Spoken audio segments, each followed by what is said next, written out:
kí òbí kí wọ́n jẹ́ ká padà sí àṣà wa àtijọ́.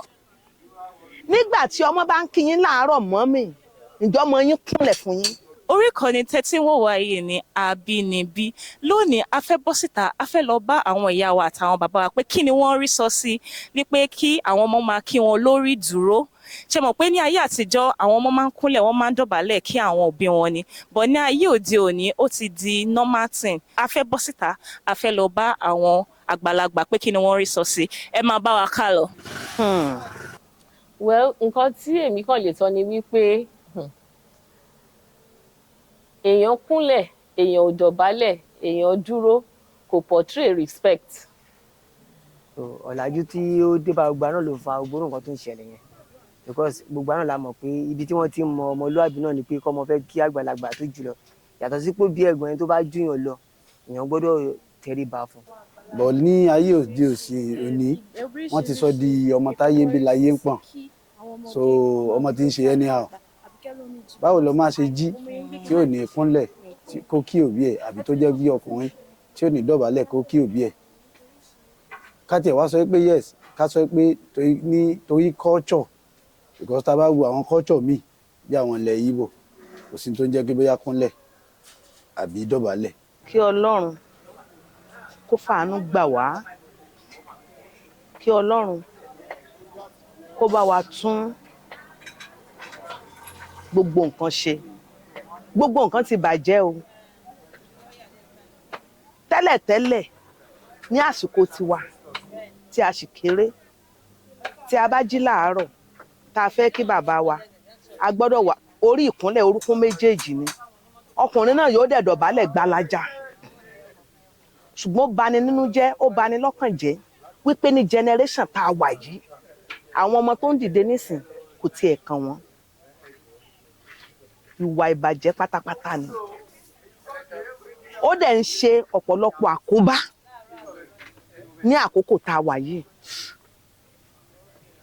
Àwọn ọmọ míì wà tó jẹ́ wípé wọn ti ẹ̀ rẹ́dì láti gbọ́ ẹ̀kọ́ yẹn, nítorí pé kì í ṣe gbogbo wọn ni ò ní òbí tó lè kọ́ wọn. Ṣùgbọ́n elétí kunkun, àkọ́ ọ̀gbọ́, àkọ́ ọ̀gbà ló pọ̀ lọ́wọ́ tá a wà yìí. Bí ayé ṣe ń lajú sí bẹ́ẹ̀ náà ni ìwà ìbàjẹ́ yẹn òun ló ń pọ̀ káàkiri. Ayé ọ̀làjú la wà báyìí, a ti wà ní àsìkò ọ̀làjú. Sọ pé bí àbá sọ wípé wọ́n kó àṣà ìlú òyìnbó ni, ṣe mọ̀ pé àwọn ọmọ Amẹ́ríkà yẹn náà tó wá fẹ́ kí èèyàn tó bá délé wa báyìí bọ́n ṣe máa kí wọn ní tẹ̀ra ara wọn kàn kíyàn ni. So ọ̀làjú ló fa gbogbo yẹn. Pẹ̀lú àsìkò tá a tẹ̀ wá yìí, àwọn ọmọ sẹ́yìn gbogbo ohun tí àwa ti ṣe síwájú àwọn ọmọ yẹn ò fẹ́ ṣe kankan, kò sí nǹkan tó fẹ́ ṣe. So ẹ̀kọ́ ọ̀làjú ni. It comes from within the heart, láti inú ló ti wá.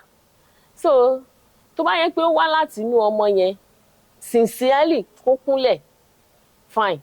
Tó bá yẹ pé láti inú ẹ̀ sincerely ló wá lọ́kàn ẹ̀ pé àgbàlagbà lẹ́ni yìí jẹ́ kí n kí fine. So èmi o, mo wà neutral sí gbogbo irú àwọn nǹkan báyẹn. The only thing ni pé ọmọ tó bá mọ nǹkan tó tọ́ á ṣe nǹkan tó tọ́. So ọmọ tí ò bá sì mọ nǹkan tó tọ́, nǹkan tó bá wù ló máa ṣe. Àìmọye oríṣiríṣi là ń rí, and dẹ̀ lè sọ pé o fẹ́ force ọmọ kan láti ṣe anything. Àwọn òbí ni problem wa, because àwa náà ń take for granted. Bóyá kí tó máa ṣe bẹ́ẹ̀ sí wa nínú ilé, à ń gbá wọn pé no, kì í ṣe bí àwọn òbí wa ṣe kọ́ wa rí. O gbọ́dọ̀ kúnlẹ̀ ni, and ìwọ ọkùnrin o gbọ́dọ̀ dọ̀bálẹ̀ ni. Tó bá continue, tá bá ń bá àwọn ọmọ wa wí bẹ́ẹ̀ ní ilé, tó máa dé táwọn ní derive kúrò ń bẹ̀.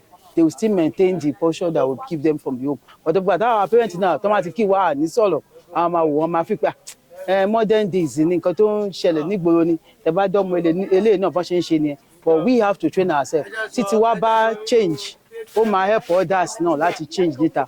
But táwa fúnra wa nu later bá ti tọ́ ọmọ wa tó bá data, the problem will still continue.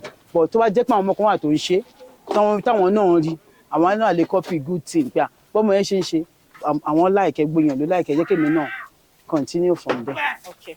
Culturally nílẹ̀ Yorùbá tọmọ kékeré bá fẹ́ kí àgbàlagbà ṣe ló yẹ kó tó bá jẹ́ ọmọ obìnrin ni á kúnlẹ̀, tó bá jẹ́ ọmọ ọkùnrin á dọ̀bálẹ̀. Bọ̀ ẹ jẹ́ ká wo bí gbogbo ẹ ṣe rí ní ìsinyìí. Gbogbo ìgbà tá à ń sọ yẹn náà oríṣiríṣi náà ló ń ṣẹlẹ̀.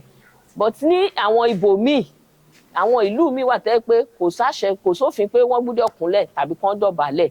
But èmi o, nǹkan tẹ́mi mọ̀ ni pé ọmọ tó bá respect kì í ṣe ìgbà téèyàn bá kúnlẹ̀ tàbí téèyàn bá dọ̀bálẹ̀. So it comes from within. There are ways you greet.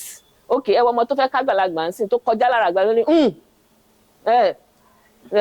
ṣe ti rí pé yẹn yàtọ̀, ṣùgbọ́n ọmọ tó kọjá lára àgbàlagbà tó rọra ṣe ẹ káàárọ̀ mà, ẹ káàárọ̀ sà, kò kúnlẹ̀ kò dọ̀bálẹ̀, but ẹ ti rí pé ìyẹn kíyàn yàtọ̀ sí èyí tó kàn máa kọjá lára yín ó dọ̀bálẹ̀ náà nìyẹn ó kíyín náà nìyẹn. So ẹ dẹ̀ mọ̀ ayé ìsìn yìí ìwọ̀nba lèèyàn lè bọ́mọ ọlọ́mọ wí mọ́ kó má bàa di problem sí ẹ lọ́rùn. Wọ́n má ní ìwọ lòun bọ́mọ àwọn wí. Ó dẹ̀ kọ́ dàbí ayé àtijọ́ tẹ́ pé kò sẹ́ni tí ò lè bọ́mọ wí nígbà yẹn. So bó ṣe rí nìyẹn o, tèmi rí nìyẹn. So mọ́mí, ṣé ọwọ́ àwọn òbí ni ó wà ní àbí ọwọ́ àwọn ọmọ? Kò sí lọ́wọ́ ẹnìkankan, ẹnìkan kò sẹ́ni tó jẹ̀bi, fásitì yìí ṣe rí ni ọ̀làjú. Ọ̀dọ̀ àwọn òbí gangan ó ní ìmọ̀ràn yẹn ti máa bẹ̀rẹ̀. Kí òbí kí wọ́n jẹ́ ká padà sí àṣà wa àtijọ́. Nígbà tí ọmọ bá ń kí yín láàárọ̀ mọ́mì, ǹjọ́ ọmọ yín kúnlẹ̀ fún yín? Dádì, ǹjẹ́ ọmọ yín ọkùnrin ǹjọ́ dọ̀bálẹ̀ fún yín? Tí ọmọbìnrin tí ò bá lè kúnlẹ̀ nínú ilé, tí ọmọkùnrin tí ò lè dọ̀bálẹ̀, àwọn òbí gangan ni wọ́n ń ṣe tó pọ̀ ń bẹ o. Kí àwọn òbí gangan kí wọ́n jẹ́ ká padà sí àṣà yẹn. Ọmọ tí ó fẹ́ kí wọ́n láàárọ̀ tó ṣe báyìí, kí òbí kó mú ọmọ yẹn kó fà mọ́ra kó lọ etí ẹ̀. Níwọ̀n ìgbà tó jẹ́ pé wọ́n ti fún ní ẹ̀kọ́ tẹ́lẹ̀ wípé nílẹ̀ Yorùbá tá a bá kí òbí bá a ti máa ṣe ni, àsìkò tiwa tá a bá kí òbí wa bá a ti máa ṣe ni, tí wọ́n sọ fún ọmọ bẹ́ẹ̀ lénìí, tí wọ́n sọ fún lọ́la, tí wọ́n sọ fún lọ́túnla, tó jẹ́ pé bákan náà ni.